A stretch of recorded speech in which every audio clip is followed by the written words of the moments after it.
Hello दोस्तों, चलिए आज हम आप लोगों के लिए फिर से लेकर आ गए हैं मैट्रिक फाइनल परीक्षा 2024 का जो इतिहास है, जो आपका इतिहास का पहला पार्ट है यूरोप में राष्ट्रवाद। उसका जितना भी इम्पोर्टेंट ऑब्जेक्टिव है जो आपके बोर्ड एग्जाम में डायरेक्ट देखने को मिल सकते हैं, उन सभी चुनिंदा ऑब्जेक्टिव को लेकर के हम लोग आपके बीच आए हैं। तो उन सभी ऑब्जेक्टिव को हम आज करेंगे। और दोस्तों, इतना ऑब्जेक्टिव करना इस चैप्टर से आपका सफिशिएंट होगा। इसके बाद इसके अतिरिक्त एक भी ऑब्जेक्टिव आपके बोर्ड एग्जाम में इससे बाहर नहीं पूछा जा सकता है। तो ये जो क्लास होने वाला है दोस्तों, बहुत ही ज़्यादा इम्पोर्टेंट क्लास होने वाला है। बहुत बहुत बहुत इम्पोर्टेंट है ये दोस्तों। हम देख लेते हैं जल्दी जो भी इम्पोर्टेंट ऑब्जेक्टिव है उसको हम लोग कर लेते हैं।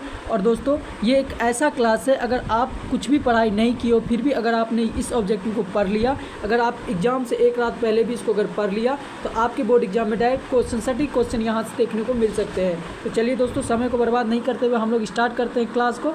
चलिए हम लोग पहला क्वेश्चन की ओर चलते हैं और हम लोग पहला क्वेश्चन देखते हैं। ठीक है दोस्तों, चलिए। जो 10th का BBI ऑब्जेक्टिव है, जो बिहार बोर्ड में डायरेक्ट यहीं से आपको देखने को मिलेगा, वो सारे ऑब्जेक्टिव का दोस्तों ये ऐसा ऑब्जेक्टिव है जो हर साल कहीं ना कहीं पूछा ही जाता है आपके एग्जाम में। तो दोस्तों, उन सभी चुनिंदा ऑब्जेक्टिव को लेकर के हम आए हैं आपके बीच में, और ये क्लास बहुत ही ज़्यादा इंपॉर्टेंट होने वाला है।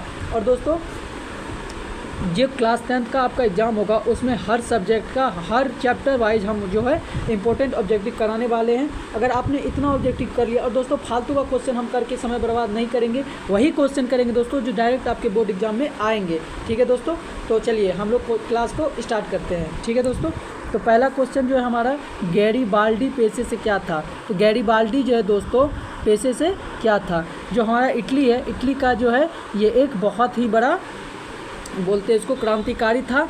और इन्होंने अपना संघर्ष जो किया, क्रांतिकारी, ऐसा क्रांतिकारी था। राजनीति जिस तरह से इनका जो मतलब गैरीबाल्डी जो है बहुत ही बड़ा क्या था दोस्तों, क्रांतिकारी था, जो कि राजतांत्रिक व्यवस्था को ख़त्म करके लोकतांत्रिक व्यवस्था को ये स्थापित करने के लिए अपना संघर्ष जारी रखा इटली में। ठीक है दोस्तों, तो चलिए, गैरीबाल्डी जो था एक क्रांतिकारी था, लेकिन उनका पेशा क्या था, उनका पेशा जो था वो पेशे से क्या था हमारा, एक नाविक था। गैरीबाल्डी क्या था, पेशे से हमारा एक नाविक था। तो आंसर हमारा डी हो जाएगा। ठीक है दोस्तों, चलिए अब हम अगले क्वेश्चन की ओर चलते हैं।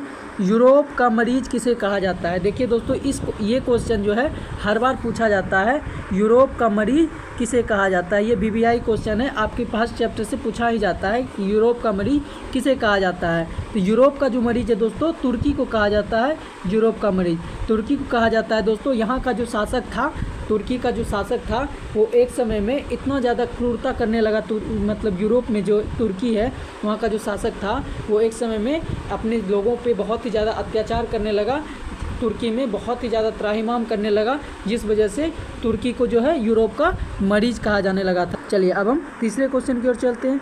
हमारा तीसरा क्वेश्चन कह रहा है, यंग यूरोप की स्थापना किसने की। यंग यूरोप जो है इसकी स्थापना किसने की। तो यंग यूरोप की स्थापना दोस्तों हमारा जो है मेजिनी ने की थी। मेजिनी जो थे एक बहुत ही बुद्धिमान और बहुत ही बड़ा क्रांतिकारी के रूप में उभरे थे। इन्होंने क्या किया था दोस्तों कि एक सीक्रेट सोसाइटी बनाई थी, जो मतलब चुपचाप जो है क्रांति जो है अपना जो है लोकतांत्रिक विचार अपने लोगों को जगाने का काम और लोकतंत्र की स्थापना करने की कोशिश की थी। ठीक है, एक क्रांति को ये जन्म दिया था। तो इनका नाम था मेजिनी, जो यंग यूरोप का स्थापना किया था। ठीक है दोस्तों, ये आपका हो गया। चलिए अब हम चौथा क्वेश्चन की ओर चलते हैं। किस युद्ध के बाद जर्मनी का एकीकरण हुआ। जर्मनी जो था दोस्तों, जर्मनी जो है इसका जो एकीकरण था, जर्मनी जो है हमारा दोस्तों ये जो था, ये क्या था दोस्तों कि 29 छोटे छोटे राज्यों में विभाजित था। जर्मनी हमारा क्या था, 29 छोटा छोटा राज्य बना हुआ था और एक संघ था, ये एक संघ था। जर्मनी एक राष्ट्र नहीं कहा जाता था। तो क्या हुआ दोस्तों, किस युद्ध के बाद जर्मनी का एकीकरण हुआ, वो कौन सा युद्ध था जिसके बाद जर्मनी का एकीकरण हुआ। ये हमारा हो जाएगा सीडान का युद्ध। सीडान का युद्ध जो हुआ दोस्तों, उसके बाद जो है पूरा जर्मनी को एक राष्ट्र घोषित कर दिया गया। तो वो छोटे छोटे जो उनका प्रांत बटा हुआ था, वो सभी मिलाकर एक जर्मनी, एक राष्ट्र बना था। तो वो था सीडान का युद्ध, उसके बाद हुआ था। ठीक है दोस्तों, चलिए अब हम चलते हैं पाँचवा क्वेश्चन की ओर। पाँचवा क्वेश्चन हमारा कह रहा है कि यूरोप वासियों के लिए किस देश का साहित्य एवं ज्ञान विज्ञान प्रेरणा स्रोत रहा। देखिए दोस्तों, हम लोग किसी न किसी से सीखते हैं, ये कुछ ना कुछ सीखते हैं, कुछ अच्छा कुछ खराब, सब लोग किसी न किसी से सीखता है ये। तो यूरोप का जो वासी था, यूरोपियन जो थे, वो किस देश का जो है साहित्य विज्ञान देख देख के प्रेरित होते थे। तो उसका आंसर हो जाएगा हमारा दोस्तों, यूनान जो था इसका जो है ज्ञान विज्ञान जो है देख के यूरोप का वासी जो था वो प्रेरित होता था। तो हमारा क्या हो जाएगा आंसर बी। ठीक है दोस्तों, चलिए अब हम अगला क्वेश्चन की ओर चलते हैं। हम लोग छठे क्वेश्चन की ओर चलते हैं कि इटली एवं जर्मनी वर्तमान में किस महादेश के अंतर्गत आते हैं। इटली एवं जर्मनी जो है देश है, ये किस महादेश के अंतर्गत आते हैं। इसका आंसर हमारा हो जाएगा दोस्तों यूरोप महादेश जो है उसके अंतर्गत ये दोनों देश आते हैं। ठीक है दोस्तों, चलिए हम लोग अगले क्वेश्चन की ओर चलते हैं। क्वेश्चन नंबर 7 है, रक्त एवं लौह की नीति का अवलंबन किसने किया। रक्त एवं लौह की नीति का अवलंबन किसने किया दोस्तों।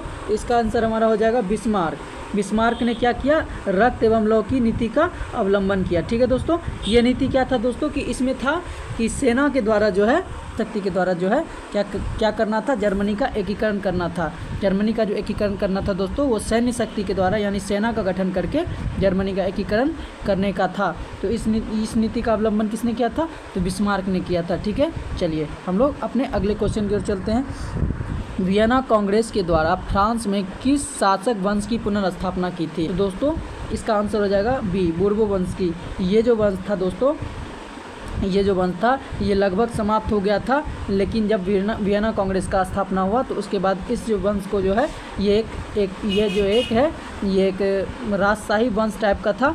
ये वंश का मतलब, ये वंश जो है रूढ़िवादी वंश था, जिसमें कि ये लोग जो है राजतंत्र पर ज़्यादा विश्वास करते थे। तो इस वंश की पुनर्स्थापना वियना कांग्रेस के द्वारा की गई थी। ठीक है दोस्तों, चलिए अब हम अगले क्वेश्चन की ओर चलते हैं। अगला क्वेश्चन हमारा कि जर्मन राइन राज्य का निर्माण किसने किया था। जर्मन राइन राज्य का निर्माण किसने किया था। तो इसका हमारा आंसर हो जाएगा नेपोलियन बोनापार्ट। क्या हो जाएगा हमारा, नेपोलियन बोनापार्ट। जर्मन राइन राज्य का निर्माण किसने किया था दोस्तों, तो नेपोलियन बोनापार्ट। ठीक है, चलिए अगले क्वेश्चन की ओर चलते हैं। क्वेश्चन नंबर 10 देख लेते हैं। सन 1870 में फ्रांस और प्रशा के बीच युद्ध कहाँ हुआ था। सन 1870 में फ्रांस और प्रशा के बीच युद्ध कहाँ हुआ था। तो इसका आंसर हमारा हो जाएगा दोस्तों सेडान। कहाँ हुआ था दोस्तों हमारा, सेडान में जो है हमारा जो है 1870 में फ्रांस और प्रशा का भी बीच जो है युद्ध हुआ था। ठीक है, चलिए अगले क्वेश्चन की ओर चलते हैं। जाल बेरिन एक संस्था थी, यानी बेरिन कैसी संस्था थी, किसकी संस्था थी दोस्तों, तो ये जो है व्यापारियों की एक संस्था थी। इनमें सारे व्यापारी ही रहते थे। ये एक संस्था थी जो व्यापारियों की थी। ठीक है, इसमें सारे व्यापारी जुड़े रहते थे। ठीक है, उसका नाम था जाल बेरिन। ठीक है, ये बहुत इंपॉर्टेंट है, आप लोग याद रखिएगा। ठीक है, चलिए अगला क्वेश्चन हम लोग करते हैं। क्वेश्चन नंबर 12 देख लेते हैं दोस्तों। प्रशा का शासक कौन था। प्रशा जो एक जगह है उसका शासक कौन था। तो प्रशा का शासक कौन था दोस्तों, तो प्रशा का शासक कौन था दोस्तों, तो हमारा आंसर हो जाएगा विलियम प्रथम। प्रशा का शासक कौन था हमारा, विलियम प्रथम। ठीक है, ऑप्शन नंबर डी हो जाएगा। ठीक है, चलिए हम लोग अगले क्वेश्चन की ओर चलते हैं। मेटरनिक कौन था। मेटरनिक जो थे वो कौन थे, तो मेटरनिक कौन थे दोस्तों, ये ऑस्ट्रिया का चांसलर थे। यानी जो ऑस्ट्रिया है उसका क्या थी, ये चांसलर थे। ठीक है, उनका नाम था मेटरनिक। ठीक है, याद रखिएगा दोस्तों। चलिए अब हम अगले क्वेश्चन की ओर चलते हैं। हंगरी की भाषा क्या थी। हंगरी एक जगह है दोस्तों यूरोप में। हंगरी की भाषा क्या थी, तो हंगरी की जो भाषा थी दोस्तों वो मैग्यार थी। ये इंपॉर्टेंट है दोस्तों, ये आपके एग्जाम में 100% आएगा ही आएगा। हंगरी की भाषा क्या थी, तो ये मैग्यार थी हंगरी की भाषा। ठीक है, चलिए अब हम 15वां क्वेश्चन देखते हैं। नेपोलियन ने जर्मनी में किस संघ की स्थापना की। नेपोलियन ने जर्मनी में किस संघ की स्थापना की। देखिए दोस्तों, नेपोलियन ने जर्मनी में जो एक संघ बनाया था उसका नाम था राइन संघ। क्या था दोस्तों, राइन संघ, जिसकी स्थापना किसने की थी, तो नेपोलियन ने की थी। ठीक है, चलिए अब हम अगले क्वेश्चन की ओर चलते हैं। क्वेश्चन नंबर 16वां देखते हैं। राष्ट्रवाद की अवधारणा का जन्म किस घटना से माना जाता है। राष्ट्रवाद की अवधारणा का जन्म किस घटना से माना जाता है, तो वो घटना कौन थी दोस्तों, पुनर्जागरण। इसमें था दोस्तों कि जो रूढ़िवादी लोग थे और क्रांतिकारी थे, ये दोनों में हमेशा मतलब लड़ाई चलते ही रहता था। मतलब कभी जो है वो जो रूढ़िवादी लोग थे वो राष्ट्रवादी को क्या करते थे, दबा देते थे, लेकिन फिर भी जो है वो लोग फिर से जागृत हो जाते थे। यानी पुनर्जागरण से जो है राष्ट्रवाद की अवधारणा का जन्म हुआ था। ठीक है, चलिए अब 17वां क्वेश्चन हम लोग देखते हैं। 17वां क्वेश्चन कह रहा है लाल कुर्ती की टुकड़ी का गठन किसने किया था। ये क्वेश्चन दोस्तों बहुत इंपॉर्टेंट है। लाल कुर्ती की टुकड़ी का गठन किसने किया था, तो इसका हमारा आंसर हो जाएगा दोस्तों गैरीबाल्डी ने। गैरीबाल्डी ने लाल कुर्ती की टुकड़ी का क्या किया था, गठन किया था। ठीक है, चलिए हम अगले क्वेश्चन की ओर बढ़ते हैं। हमारा 18वां क्वेश्चन है यूरोपीय सभ्यता का पालना किसे कहा जाता है। यूरोपीय सभ्यता का पालना किसे कहा जाता है, तो इसका आंसर हो जाएगा यूनान।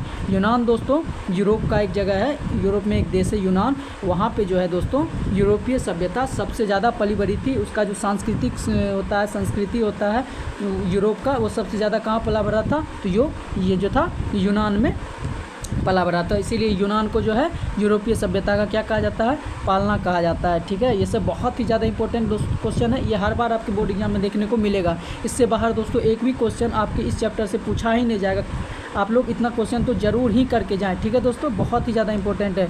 चलिए हम लोग अगले क्वेश्चन की ओर बढ़ते हैं। क्वेश्चन नंबर 19 देखते हैं। जर्मनी के एकीकरण के लिए बिस्मार्क ने कितने युद्ध किए थे। बिस्मार्क जो एक बहुत बड़ा क्रांतिकारी था दोस्तों, और ये जर्मनी का एकीकरण के लिए अथक प्रयास करते रहे। तो इन्होंने जो है 3 युद्ध किया था जर्मनी का एकीकरण करने के लिए। पूरा जर्मनी को जो है एक करने के लिए इन्होंने 3 युद्ध लड़े थे। ठीक है, चलिए अब हम लास्ट क्वेश्चन करते हैं। इस क्लास का लास्ट क्वेश्चन है बिस्मार्क निम्न में से क्या था।